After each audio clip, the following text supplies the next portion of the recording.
Planetfall, now with 20% more cat. Hey guys, it is less than 2 weeks to the beta game, and we have an update regarding how actions are handled, and we have an update on the overworld game.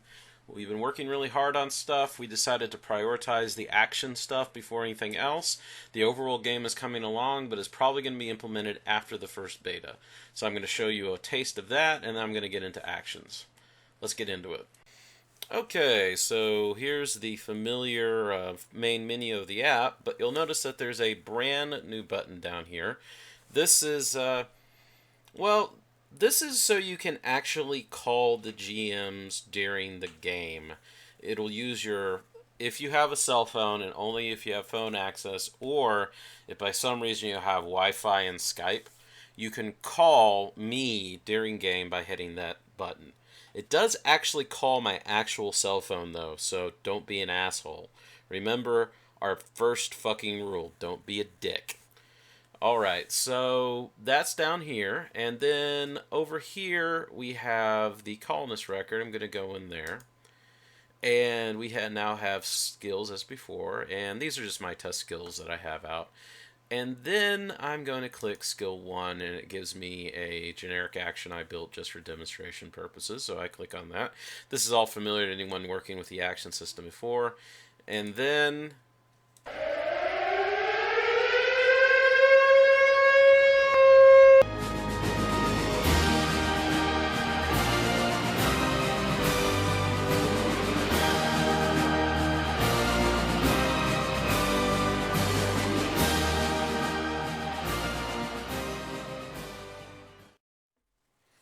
so yeah, we now have the character advancement system. You'll notice here that we have advancement points rewarded on this action over here, which is 10, and advancement type. Now, this requires a little bit of explanation. How character advancement is going to work is that particular skills are going to require a certain amount of certain types of advancement points. So let's say that you're banging away making steel or whatever. You will get advancement points that might have the tag industrial, but also might have a tag like metallurgy on it. And you go to buy metallurgy 2, and metallurgy 2 says this costs 1,000 points, but at least 500 of them need to be industrial, and at least 200 of them need to be specifically metallurgy.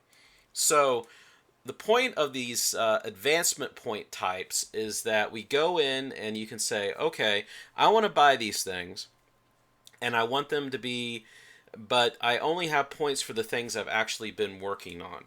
Now, just so you know, we are going to put in systems for studying and teaching so that instead of actually going out and doing something to get advancement points, you will get advancement points from being instructed, even though that's going to be consume time and you won't get anything for the effort. But the entire point of the advancement as it stands is to have it be you get better at the things you were doing, which means you get specialized. This is distinctly designed in order to make it so it's hard to be a jack of all trades. It's hard to go and get good at everything because you're not doing everything all the time. So that way people remain specialized, people remain important, people remain, new characters have something to offer because you cannot have a group of people who can do absolutely everything and have maxed out every single possible line of skills. So that is the idea behind this. Another thing we added is we now have multipliers on actions. And the deal with multipliers on actions is that this was specifically requested after last game because people were tired of sitting there and like grilling one thing of meat at a time. So they said it seemed to me silly that you couldn't like do several ones at once. So in certain cases, we're going to make it so you can make or build or do an action multiple times at once. And you'll still have the same morale and stuff as if you put those actions back to back. Same like property changes and stat changes as if you did it yourself, one after another. But now you can do them all at once at the same time. So now we have making thing. I'm going to do a little bit of magic here to make things. Oh, another quick little thing we did is that for people whose apps are turning off in the middle of actions, if you pause something and you turn it off, it now keeps track of universal time rather than keeping track of the frames that have passed in the game. That means that if I unpause it, look, it took away the time since it was paused. So it just judges it from the system clock time as opposed to from the frame time. So I'm going to go in and I'm going to make it 2 real quick. All right, and as you see, it gives me a list of all this. I did 5 actions, so it gives me 5 results. And this is for like if I mine like or do something with a variable outcome, I can see the result of each and every action. So that is the big updates. These will be up on the new app once it's uploaded later this week. Now I'm going to do a quick update of the overall game and let you guys see what's cooking on there. Okay, so now our sneak preview at the upcoming online features. Just going into our familiar player screen here. Quick update. This is actually going to go into this rollout. Is resources are going to be added to your character sheet down here. We're also going to be adding your stats here, so you'll be able to see where things are changing and stuff like that. Between games where you can see what your focus and stuff is. And then previously there was a coming soon over here in the Explore tab, but you'll notice that it's been replaced with this cool little map. This isn't going to be rolled out, but this is going to be coming up soon. We worked really hard on this, but it's not going to be ready for this game.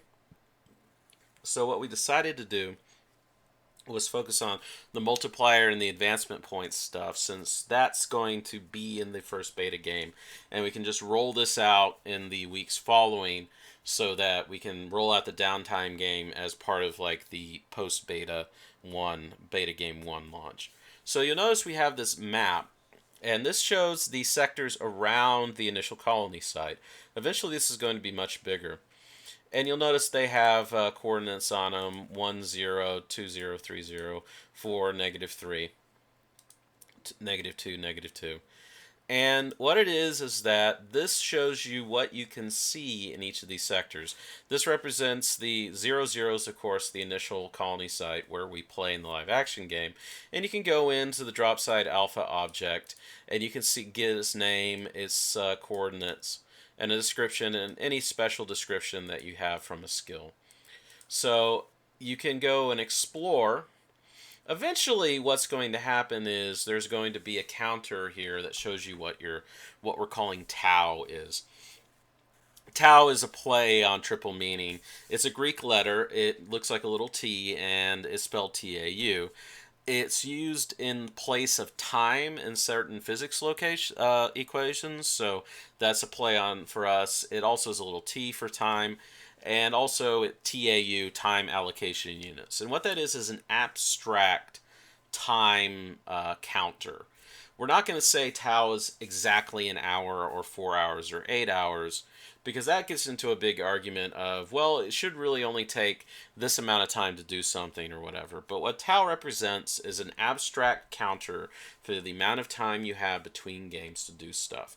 So tau, building things takes tau, exploring takes tau, creating takes tau. You'll eventually be able to like build buildings and colony sites and new facility using tau.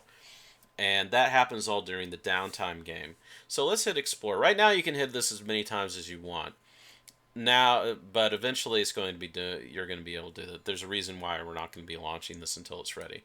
So I hit explore a few times. And look, I discovered this resource, whipgrass. There's actually other resources here, but most of the resource discovery rates are fairly low. The reason is we're probably going to have dozens of things in each sector, and we want people to have to collaborate in order to find everything and share locations, or maybe keep things to themselves. You also will eventually be able to camouflage and hide facilities and locations as well and claim them as your own. So you go into resource whipgrass, it gives you a description. Eventually what you're able to do is also spend time in order to gather and do stuff during downtime using this. You go into resource whipgrass and you gather whipgrass and you make rope and stuff like that.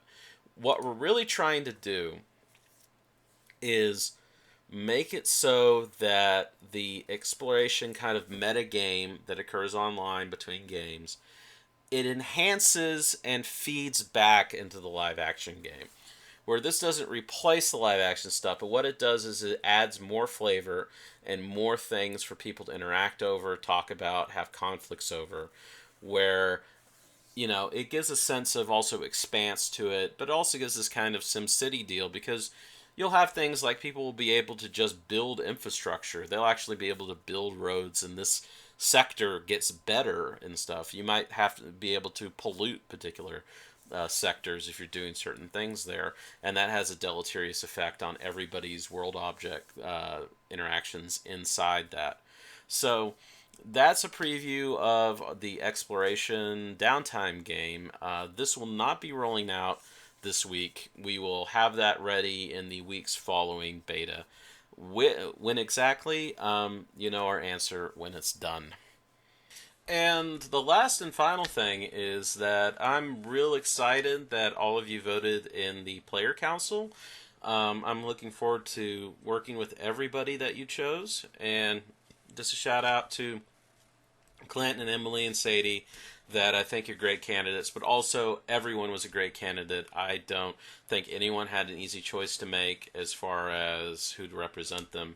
You were all great choices, and I hope those of you that, aren't on the council this year will run next year as well, and those of you new players or players that couldn't meet the requirements get into the next one as well.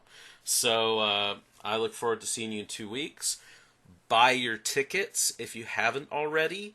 That allows us to not only pay the site people, the site punks early, but also allows us to do things like plan our meal plans better. We have a much better meal plan set up this year, where we're going to go in and we have our own grills and stuff like that. And Rachel and Ann are working really hard on that. Todd and Tyler and I are working on a lot of stuff to happen on the first game, and it's going to be a lot of fun. And make sure that you spread word of mouth. That is the number one way we get new players. These videos help. All the advertising helps. Teresa is doing a great job coming up with new advertising graphics, and Mike is doing a lot of our social media and outreach stuff. But you guys are the number one way we get new players. More players equals two things. It equals more resources for us to work with, and it also equals more things for you to do. Because the entire way Planetfall is set up is to encourage player interaction, player dependency, and player strife as well. So get people involved, tell people about it, tell people about what makes us different, and I hope to see you all on the 19th.